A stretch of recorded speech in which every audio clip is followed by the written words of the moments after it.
Hi friends, you're watching and listening to Liz the Magelion's commentaries on the Cosmic Switchboard show. Today I plan to talk about crystals and get into what crystal healing is and how it works. I'm going to walk you through a workshop I gave a couple years ago to a group of people on crystal healing, but first I'd like to start by talking about some of my experiences with people who are misinformed about how crystals work. I can't tell you how many times I've encountered somebody who, when I say I work with crystals, gives me a quizzical look or raises an eyebrow or scoffs or laughs at me. And the thing is crystals aren't funny. They're in watches, TVs, computers, technology, and they actually power the world around us. Crystals are a lot less woo-woo than people would like you to believe. And while they've also been perceived as New Age la-di-da's tools, they are actually very strong resonators of frequency that can help you shift your mind, body, spirit, and soul. So let's start by answering the question, what is crystal healing? Crystal healing focuses on energy fields, and it uses crystals to heal, balance, strengthen, and align the energy in your subtle bodies. Healing is achieved due to the interplay between the human energy field and the energy field of the crystal. And quantum physics is starting to explain how this works with different terms and theories, which I will not get into today. One can experience the beneficial effects of crystal healing in a variety of ways: by carrying a crystal with you, placing crystals on your chakras, using crystals to direct energy and remove energy blockages, placing program crystals around your environment, putting a crystal under your pillow, and surrounding yourself with a crystal layout, which is my favorite, and that is when crystals are strategically placed around the body to direct energy in or out. There are many more ways to use crystals in healing that I have not mentioned here. And again, you are only limited by your imagination. Crystal healing works on the subtle bodies, which are the bodies that make up your aura. And even though most people can't see the subtle bodies, this lack of perception doesn't make them any less important than the physical body that you actually see. It would behoove us to notice more things that we can't perceive directly with our eyesight, especially because these things can be blind spots in which a lot of energetic manipulation and issues can occur. If you've experienced a trauma, it can manifest a tear or an issue within one of these subtle bodies, which can then take root and develop in your physical body. Noticing these weak spots in yourself is a great way to begin shifting your energy so you can heal. And this can be done with crystal layouts or by having a crystal on your person throughout the day. These are effective ways to maintain your spiritual shield. The use of crystals for healing is a form of vibrational medicine. All of the things that you perceive as mass, such as yourself or a table, are just atoms vibrating. Sounds and thoughts also vibrate. These vibrating atoms all move at a particular frequency, and this frequency can change over time. For example, during the course of a day, your own vibrational frequency will vary. As you feel happy, successful, and fulfilled, your vibrational frequency is quite high. When you're worrying about bills to pay, or about work, or you get into an argument, your frequency goes down. And when a frequency falls out of tune, due to stress or tension, this can result in disease. Maintaining a frequency is, like I talked about in my first commentary also, it's about being coherent. When we become incoherent, we fall out of that frequency and become more chaotic and in disarray.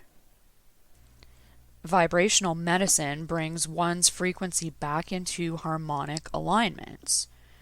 Crystals, in particular, are effective at harmonizing the energetic bodies because they are arranged in regular, repetitive, fixed, coherent patterns. Crystals consist of a repeating lattice-like structure that is highly organized and continues to repeat. If you were to look at the structure of glass, however, it's nowhere nearly as coherently structured. If you were to draw an image of a human next to a crystal, it would not be as coherently structured either, because we have several subtle bodies and factors that impact how we respond to the world, whereas crystals don't. And in addition, we are constantly immersed in Wi-Fi, technological devices, pharmaceuticals, processed foods, lack of natural light, negative thoughts, pollution, etc., all of which have an impact on our vibrational structure. So how does working with something like a crystal bring up your vibration? And I don't mean this in an ascension sort of way. Basically, what the crystal does is a principle called entrainment. Entrainment is when two objects of a similar frequency are in close proximity. The object with the weaker frequency, the human for example, will align with the stronger frequency, the crystal. A real-life example of this between people is when a person with a weak voice sings with a person who has a stronger voice. The weaker voice tends to become stronger and more sonorous. The correct crystal or crystals will resonate with a particular human condition to provide a healthy harmonic frequency or a beneficial result due to the crystal's orderly repeating structure and entrainment. So how do you pick a crystal for your particular situation? Well, the first step is to clearly identify your purpose. For example, I want a crystal to help with fill in the blank. And I must add a caveat here to be careful what you wish for. I have a personal example of this with a beautiful obsidian egg I have. And basically, I had programmed this egg and I had it in my room. And it's been in my environment for probably about 5 years. And one day I was having a particularly challenging time, and I was going through some pretty deep and heavy emotions, and I remember saying out loud, "Why is this happening to me?" And I heard, "Because you asked for it." And I looked around, and of course there was no one with me but that egg, and I just knew that that's who was talking to me. And basically, I had asked to work with that obsidian. It is very strong at doing shadow work and bringing unseen, unconscious things to the surface for you to process. And I was processing things that I wasn't enjoying processing, but now that I've gotten through that stage of my life, I feel a lot better, and I'm definitely grateful to the egg for the help it provided me.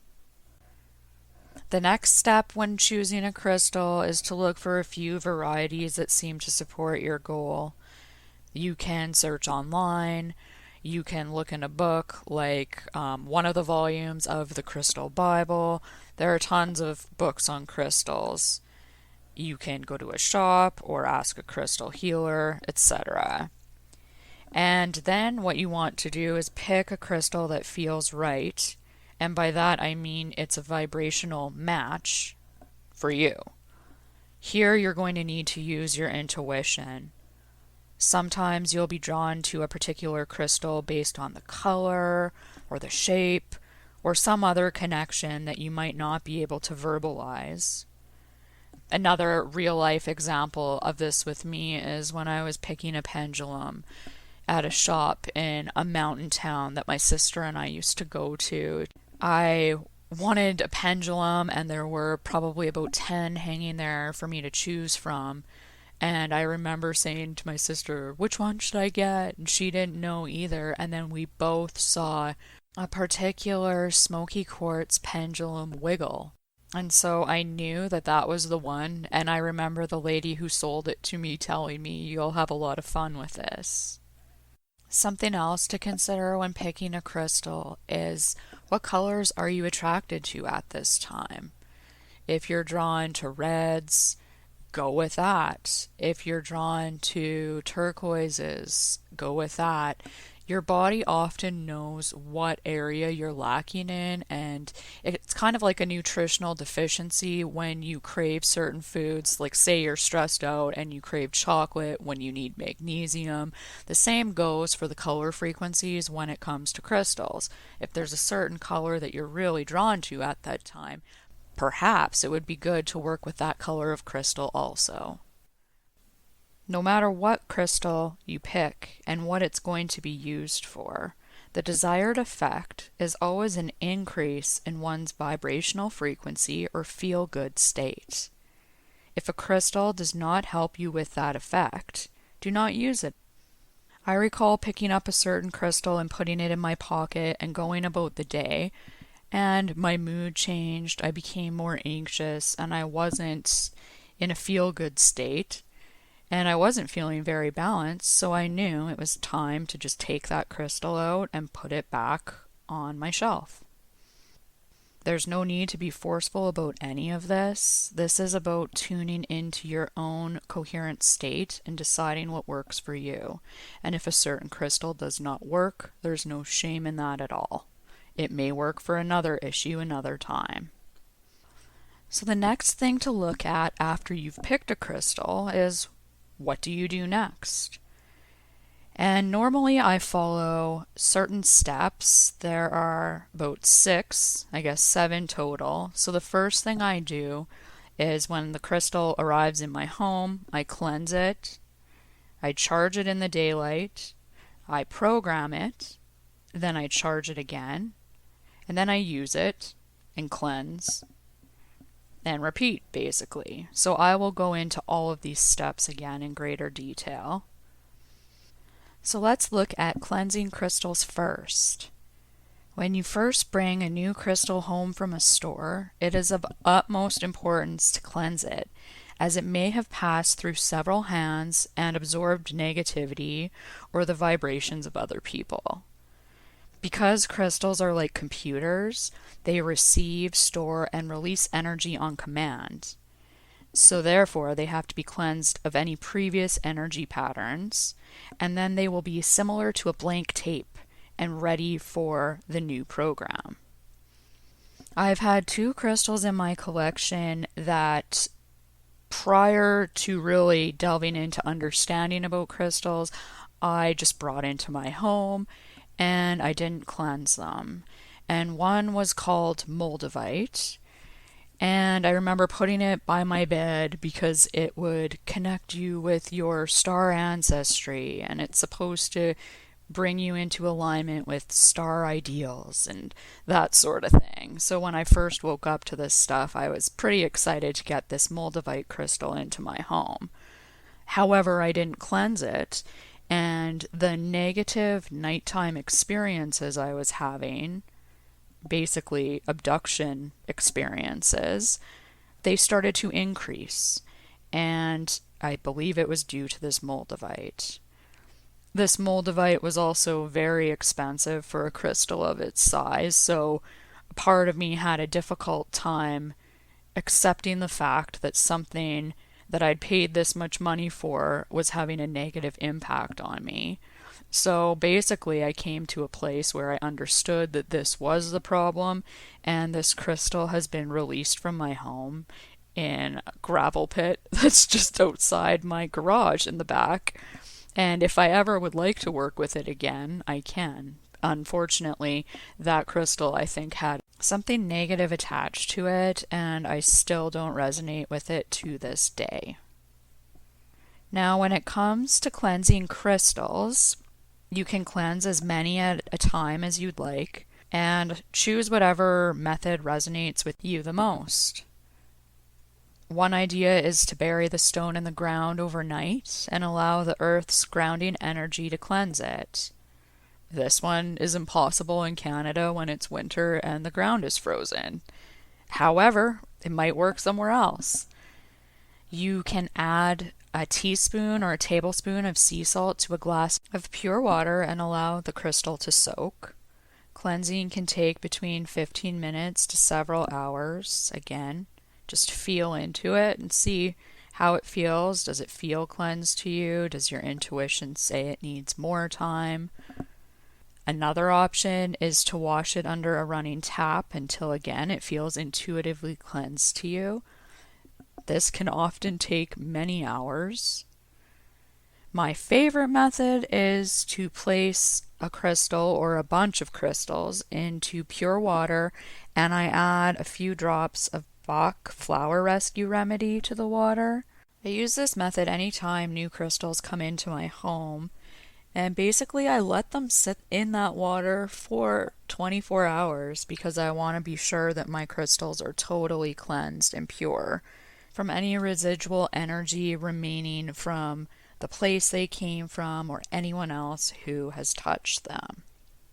Another option, especially for crystals that can't be cleansed in water, which I'll get into briefly in a moment, is to put them inside of a crystal singing bowl and play the sound and use the sound to cleanse them, which works really well, like I said, with crystals you can't cleanse in water, but I also do this before and after I use any crystals on clients in remote crystal healing layouts.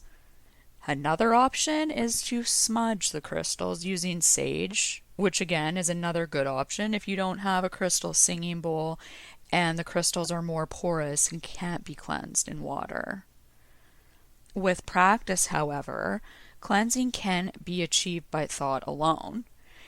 You just place the crystal in your left hand with the point directed away from the body, and just visualize directing the negative energy away from the crystal. Breathe deeply for a few minutes and still your mind, and then intend that the crystal be purified and cleansed, and that all negativity and impurities be expelled from it. And then envision all the negative energy being sucked out of the crystal and away. And that is the final method of how to cleanse crystals. Now I would like to touch again on if a crystal can be safely cleansed in water. This is where the Mohs Hardness scale comes in, and it's spelled Mohs. This scale was developed in 1822 by Frederick Mohs, and it lists the relative hardness of various minerals and can be easily accessed in any search engine by typing a crystal's name plus Mohs scale. So for example, Amethyst Mohs scale. Generally, any crystal that has a Mohs rating of 6 or higher can safely be cleaned in water. And any crystal with a Mohs rating that is lower than 6 may dissolve in water, such as selenite, calcites, fluorites. So that's something to be aware of because you don't want to bring a crystal you've selected carefully home and then it just melts away in water. I would now like to discuss caring for crystals. Nikola Tesla discovered that crystals are living beings, and therefore it's important to develop a relationship with your crystals and to treat them with the same level of respect that you treat other life forms. I like to send them love and appreciation from my heart center, especially after I've worked with them for the day or in a layout. And even giving thanks for the work they've done with you is enough that they feel well taken care of, and I find they respond very well to that. Some other tips to keep your crystals happy: keep them in natural light. Crystals need natural light, and sunlight energizes them. They don't like to be hidden away in the dark or in boxes or drawers for long periods of time. They also don't like to be exposed for long periods to artificial light, especially fluorescent light, which is harmful to the healing properties of crystals. Fluorescent strip lighting has its own inharmonious vibrations that can be absorbed by the crystals. And I also think, because we are crystalline beings, that's why we don't respond very well to fluorescent lighting either. To touch briefly again on the sunlight, there are certain crystals that will lose their color over time in the sun, and this includes amethyst and citrine and other vibrant quartzes, which for me isn't usually a problem at all because I know which crystals are which. However, this might be something that would be undesirable if you have only a few in your collection, so just be mindful of that. Another tip is to not place crystals on magnetic surfaces. Never touch other people's crystals or let them touch yours unless invited to do so. You can build a program into your crystals to not absorb other people's vibrations. Touching other people's crystals could erase the program or overlay it with your vibrations. So just always ask. It's kind of like, can I pet your dog sort of question. You never know if the dog's friendly or not, so have the same respect when it comes to crystals. And don't pick up and hold your crystals if you're feeling angry or irritable. Anxiety causes negative vibrations that will be picked up by the crystals and will reflect back to you in greater magnitude.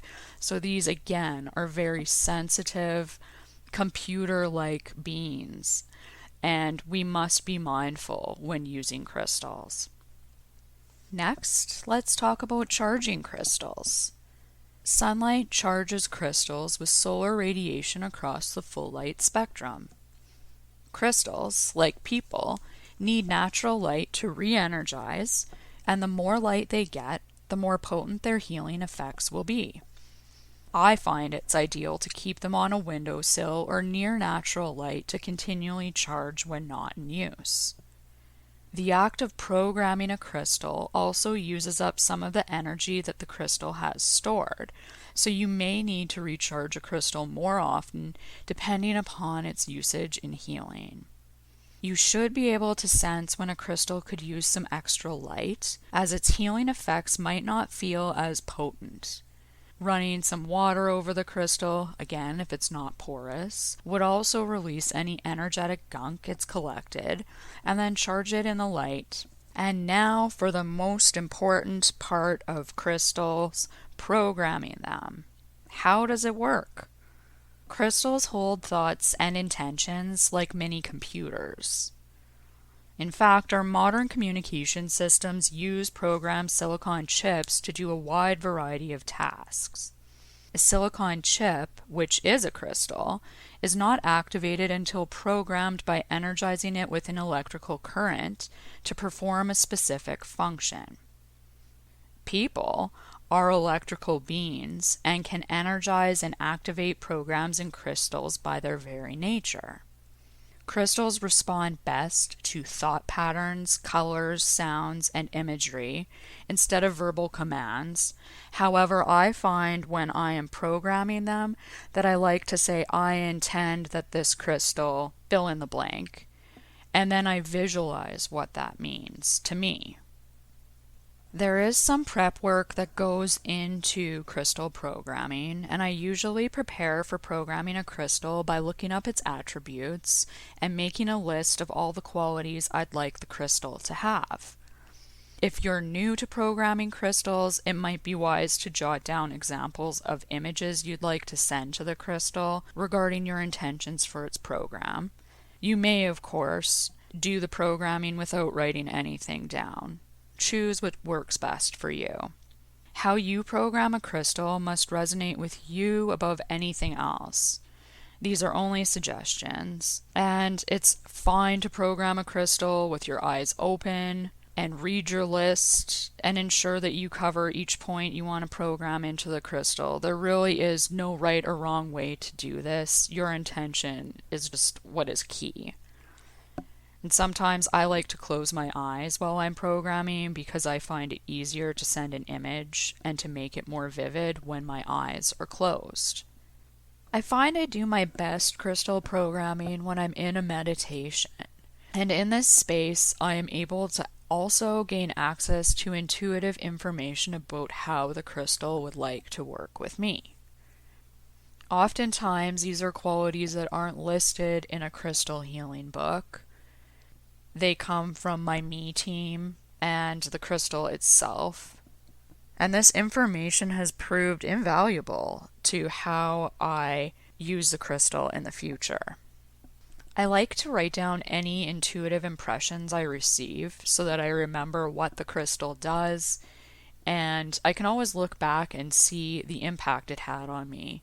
And if you're just new to crystal healing, I would recommend getting a journal specifically for this so you can record and track how the different crystals work for you. And it's almost like doing a scientific experiment on yourself. You learn what works well for what and what doesn't. For example, one day I programmed 8 red jasper pieces, and I was excited to use them. Being a red colored crystal, they're very energizing and stimulating. Once they were programmed and had charged, I decided to use them for a layout for myself later in the day. I think it was after supper time. And so I laid down with these around me, and I was unable to sleep that night because they were so energizing for me. So now I've learned if I'm going to work with red jasper, that's one I would prefer to use earlier in the day. When it's come to healing mental health issues in myself, I found it extremely helpful to work with Amethyst. It is one of the most calming crystals I have ever experienced, and I'd say it ranks pretty close with Selenite on that level. I find I like 6 to 8 pieces of a stone because then you can put a really nice layout around your body, and you can even put it around your bed when you're sleeping. And the amethyst just really induces a calm, meditative state. Being the color purple, it is associated with the crown chakra, and so higher spiritual vibes. And I just find it really gets you into a place where you're able to clear your thoughts and listen to your inner wisdom and find yourself again, especially if you've been dealing with that chatterer that doesn't seem to want to shut up sometimes. When it comes to getting a good sleep at night, I've found 2 crystals that I always have on hand. One is Tiger's Eye, which I talked about way back in my first interview with James. But the Tiger's Eye for me has helped with restless leg syndrome or any sort of jumping that you might have when you're in that in-between state right before falling asleep. And for me, that's really cut it back. Just even having it in my bed rolling around with me. I usually fall asleep with it in my hand and I wake up and it's somewhere else. Could be across the room sometimes. Sometimes it's just messed up in my sheets. And another one that I find is essential for me in bed, especially with deprogramming trauma and just protecting my physical body from zaps, or if I have a tummy ache, or if I have indigestion, or any sort of physical ailment. It is a Selenite Skyscraper or tower, but really any piece of selenite would do. It has a point on it which I just direct to the area that's giving me a problem, and it just seems to melt away, which I find more helpful than taking Pepsid or something to help me out. When I've felt particularly vulnerable or under spiritual warfare, or if I'm just in a really negative mood and I can't smile, I find sleeping in a layout of black tourmaline really has a positive effect of transmuting all of that negative energy and releasing it from my body's field. Black tourmaline is known for its protective qualities, and it's very grounding and works excellently with psychic attack. So I'd highly recommend that if you're experiencing any of those things that I mentioned. And lastly, I'd like to just talk briefly about citrine, especially for us. Some of us struggle with abundance. And I've found since I've placed citrine in the wealth corner of my home, which if you enter your house or your living quarters, this will be the corner in your home that is in the far left from the front door. If you place a citrine there, you potentially could increase your abundance, and I found this to be true for me. A citrine geode, which is one of the ones that is open up kind of like a little cave, that is great for holding on to wealth. However, I was unable to find one of those, and I just placed a really cute piece of citrine in that wealth corner, and it's worked out very well for me. So I'd recommend that also. I should add the caveat that this can take time. It's not like you'll win the lotto overnight, and if you do, please let me know, because I will switch to a geode then. But on a more serious note, this has taken me several years to start generating abundance. So if you're in desperate straits right now, this isn't going to be a quick fix all. It's about harnessing and honing that frequency to develop abundance. So these are just some of the ways I've used crystals in healing myself and in healing my space and my home. I know there are people out there who believe you don't need crystals to get to a certain place in your journey, or you don't need to carry them with you because you don't want to rely heavily on them. And that is true. You don't need crystals. However, you really don't need a life jacket in the middle of the ocean either. But it might be nice to have when you're riding the waves, and specifically when you're riding the waves of emotion or you're subject to spiritual attack like many of us are.